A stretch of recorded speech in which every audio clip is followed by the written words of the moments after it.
Sotto la lente degli analisti dell'ufficio studi della CGIA di Mestre sono finite le dichiarazioni dei redditi dei contribuenti degli oltre 7.900 comuni italiani e l'esito dei dati, sia in un verso che nell'altro, sono lo specchio della condizione che si registra da tempo nel bellunese.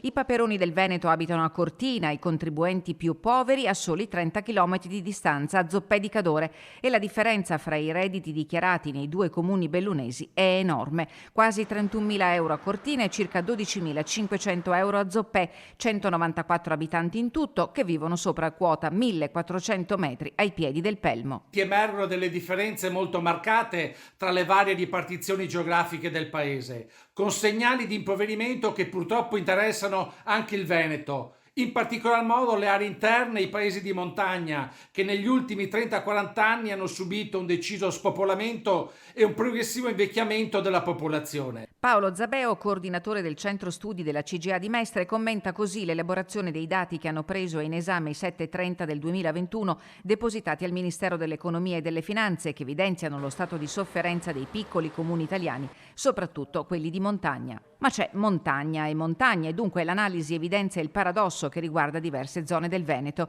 Nella classifica, dopo Cortina, si scende a Monteviale, l'oasi alle porte di Vicenza, e si risale a Treviso con un reddito medio che sfiora i 29.500 euro. Più in basso gli altri capoluoghi di provincia. Belluno è 25esimo con poco più di 26.000 euro, Venezia fanalino di coda con 24.000 euro.